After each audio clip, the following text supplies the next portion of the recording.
Praise the Lord. യേശുവിൽ പ്രിയ സഹോദരങ്ങളെ, നമ്മൾ വർഷങ്ങളായി കേൾക്കുന്നുണ്ട് മിഷൻ 2033. അപ്പം നമ്മൾ ലീഫ്ലെറ്റുകളിലൂടെയും മറ്റും അനേക തവണ നമ്മൾ കേട്ടു എന്താണ് 2033, എന്താണ് 2033 പ്രത്യേകത. ഉദാഹരണം, യേശുക്രിസ്തു ജനിച്ചതിൻ്റെ ജൂബിലി നമ്മൾ 2000 ആഘോഷിച്ചു.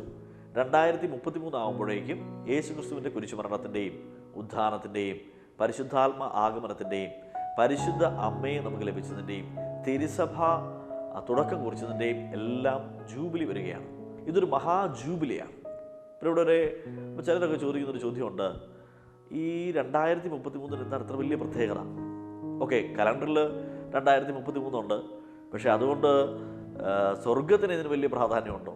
നമ്മൾ പെട്ടെന്ന് നമുക്ക് അറിയാൻ വേണ്ടി മാത്രം നമ്മളൊന്ന് ബൈബിൾ പരിശോധിച്ചാൽ അപ്പോസ്തല പ്രവർത്തനങ്ങൾ 2-ാം അധ്യായം 5-ാം വാക്യം നമ്മളിങ്ങനെ വായിക്കുന്നു. ആകാശത്തിന് കീഴിലുള്ള സകല ജനപദങ്ങളിൽ നിന്നും വന്ന ഭക്തരായ യഹൂദർ ജെറുസലേമിലുണ്ടായിരുന്നു. ആരവമുണ്ടായപ്പോൾ ജനം ഒരുമിച്ച് കൂടുകയും തങ്ങൾ ഓരോരുത്തരുടെയും ഭാഷകളിൽ അപ്പസ്തോലന്മാർ സംസാരിക്കുന്നത് കേട്ട് അത്ഭുതപ്പെടുകയും ചെയ്തു. അവർ വിസ്മയഭരിതരായി പറഞ്ഞു, ഈ സംസാരിക്കുന്നവരെല്ലാം ഗലീലിയരല്ലേ? നാം എല്ലാവരും താങ്കളുടെ മാതൃഭാഷകളിൽ ശ്രവിക്കുന്നതെങ്ങനെ?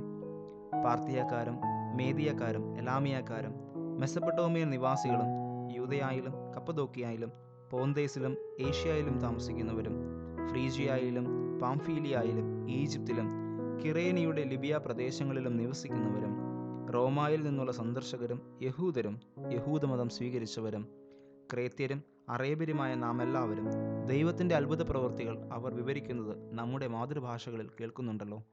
ഇതിൻ്റെ എല്ലാം അർത്ഥമെന്തെന്ന് പരസ്പരം ചോദിച്ചുകൊണ്ട് എല്ലാവരും വിസ്മയിക്കുകയും പരിഭ്രമിക്കുകയും ചെയ്തു. ആകാശത്തിന് കീഴിലുള്ള സകല ജനപദങ്ങളിൽ നിന്നും വന്ന യഹൂദജനം അന്ന് ജെറുസലേമിൽ ഉണ്ടായിരുന്നു. ചോദ്യം ഇതാണ്, ആ ദിവസം ഈ യഹൂദജനം മുഴുവൻ, യഥാർത്ഥത്തിൽ മെസപ്പൊട്ടോമിയയിൽ നിന്നുള്ളവർ, മറ്റു വിവിധ രാജ്യങ്ങളിൽ നിന്നുള്ള ആൾക്കാർ, വിവിധ ഭാഷക്കാരായ യഹൂദജനം മുഴുവൻ അന്നേ ദിവസം ജെറുസലേമിൽ എത്താൻ എന്താണ് കാരണം? പിന്നെ യഹൂദരുടെ ഈ തിരുനാളിനെ കുറിച്ച് ലേവ്യരുടെ പുസ്തകം 25-ാം അധ്യായം 10-ാം വാക്യം ഇങ്ങനെ പറയുന്നു. 50-ാം വർഷത്തെ നീ വിശുദ്ധീകരിക്കണം, ദേശവാസികൾക്കെല്ലാം സ്വാതന്ത്ര്യം പ്രഖ്യാപിക്കണം. അത് നിങ്ങൾക്ക് ജൂബിലി വർഷമായിരിക്കും. ഓരോരുത്തർക്കും തങ്ങളുടെ സ്വത്ത് തിരികെ ലഭിക്കണം.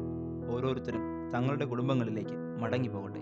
ഇവിടെ ഈ വചനം വായിക്കുമ്പോൾ നമുക്കറിയാൻ പറ്റും, യഹൂദർ അവരുടെ 50 വർഷം എത്തുന്നത് വളരെ പ്രധാനപ്പെട്ട സമയമാണ്. 50 വർഷം എത്തുമ്പോഴുള്ള തിരുനാൾ യഹൂദ ജനതയെ സംബന്ധിച്ചിടത്തോളം വളരെ പ്രധാനപ്പെട്ടതാണ്. അപ്പോൾ ഒരു യഹൂദനെ സംബന്ധിച്ചിടത്തോളം അവൻ്റെ ജീവിതത്തിലെ അവൻ്റെ മനുഷ്യായുസിൻ്റെ സമയത്തിൽ 1-2 തവണയാണ്, 1 അല്ലെങ്കിൽ 2 തവണയാണ് ഈ 50 വർഷം കൂടുന്ന തിരുനാളിൻ്റെ സാധ്യതയുള്ളൂ. ഇവിടെ അവരെന്ത് വില കൊടുത്തും ഈ സമയത്ത് എന്ത് ചെയ്യും? ജെറുസലേമിലെത്തി ഈ തിരുനാളിൽ പങ്കെടുക്കുവാനായിട്ട് ശ്രമിക്കും. എന്നാൽ യേശുക്രിസ്തുവിൻ്റെ കുരിശുമരണം നടന്ന ആ വർഷം നമ്മൾ ബൈബിളിൽ കാണുന്നുണ്ട്, വലിയ തിരുനാളായതുകൊണ്ട്, ഇത് വലിയ തിരുനാളായതുകൊണ്ടാണ് യേശുക്രിസ്തുവിനെ നേരത്തെ കുരിശിൽ നിന്ന് ഇറക്കുവാനായിട്ട് അവർ പുറപ്പെട്ടത്. നേരത്തെ കുരിശിൽ നിന്ന് ഇറക്കണം, അടക്കം പെട്ടെന്ന് കഴിക്കണം എന്നൊക്കെ പറഞ്ഞത്. എന്നാൽ യേശുക്രിസ്തുവിൻ്റെ കുരിശുമരണം നടന്ന വർഷം അത് 50കളുടെ 50 എന്ന് വെച്ചാൽ it's a big festival, it's a big jubilee, ഒരു വലിയ തിരുനാളിൻ്റെ സമയമായിരുന്നു. ഇപ്പോൾ ഇവിടെ ഇതൊരു ജൂബിലി സമയമായിരുന്നു.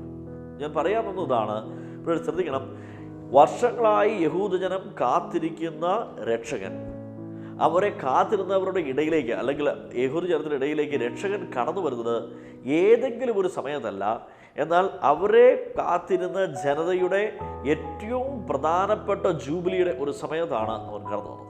ആ വർഷമാണ് പ്രിയപ്പെട്ടവരെ ശരിക്കും ലോകരക്ഷകനായ യേശുക്രിസ്തു മാറിയ ഈ ഒരു രക്ഷാകര പ്രവൃത്തിക്കായി അവൻ തിരഞ്ഞെടുത്തത്.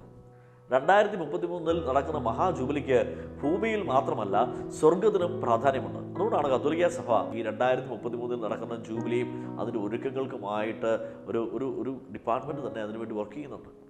അപ്പോൾ നമ്മൾ തിരിച്ചറിയേണ്ട കാര്യം, ഈ 2033 നമുക്ക് എന്ത് ചെയ്യാൻ കഴിയും? അല്ലെങ്കിൽ ഈ 2033, ഞാനിത് പറഞ്ഞത് മിഷൻ 2033 അല്ലെങ്കിൽ ഇവാഞ്ചലൈസ് 2033 എന്ന് പറയുന്നത് 2033 വർഷം യേശുക്രിസ്തു വീണ്ടും വരുന്നത് കൃത്യം ആ വർഷമാണെന്നോ അന്ന് ലോകം അവസാനിക്കുമെന്നോ ഒന്നും ഇതിനർത്ഥമില്ല. നമ്മൾ പറയുന്നത് കൊണ്ട് ഉദ്ദേശിക്കുന്നത് അന്ന് വരികയല്ലെന്നോ നമ്മൾ പറയുന്നില്ല. കാരണം വചനം കൃത്യമായി നമ്മളെ പഠിപ്പിക്കുന്നു, അവൻ്റെ വരവിൻ്റെ സമയത്തെക്കുറിച്ച് പിതാവിനല്ലാതെ പുത്രന് പോലുമോ ഇതറിയില്ല എന്ന് വചനം കൃത്യമായി പഠിപ്പിക്കും. അതുകൊണ്ട് നമ്മൾ ഈ വർഷത്തിൽ യേശുക്രിസ്തു രണ്ടാം വരവിൻ്റെ സമയം 2033 നമ്മൾ പറഞ്ഞത്. മറിച്ച് സ്വർഗത്തിന് ഈ ജൂബിലിക്ക് വലിയ പ്രാധാന്യമുണ്ട്. എന്നാൽ യേശുക്രിസ്തു ഈ കുരിശു മരണം, ഈ കുരിശിൽ ഏറി നമുക്കായി നേടിത്തന്ന ഈ രക്ഷയുടെ ജൂബിലി ആഘോഷിക്കുമ്പോൾ നമുക്ക് അവന് വേണ്ടി എന്ത് ചെയ്യാൻ കഴിയും? നമുക്ക് എന്താണ് അവന് വേണ്ടി ചെയ്യാൻ കഴിയും? പ്രിയപ്പെട്ടവരെ, 2033 നമ്മുടെ വലിയ ലക്ഷ്യം, യേശു എന്തിനു വേണ്ടി ഭൂമിയിലേക്ക് വന്നോ, അവൻ എന്തിനു വേണ്ടിയാണോ ഭൂമിയിലേക്ക് വന്നത്, മനുഷ്യനായി പറഞ്ഞത്, സകല ജനപദങ്ങളുടെയും മുഴുവൻ രക്ഷയ്ക്ക് വേണ്ടിയാണ്. യേശു എന്ത് ദൗത്യമാണോ 2000 വർഷങ്ങൾക്ക് മുമ്പ് നമ്മളെ ഭരമേൽപ്പിച്ചത്, നിങ്ങൾ ലോകമെങ്ങും പോയി സകല സൃഷ്ടികളോടും സുവിശേഷം പ്രസംഗിക്കുക. പ്രിയപ്പെട്ടവരെ, നമ്മുടെ ദൗത്യം ഇതാണ്. ലോകത്തിലുള്ള മുഴുവൻ ജനതയും യേശുവിനെ അറിയണം.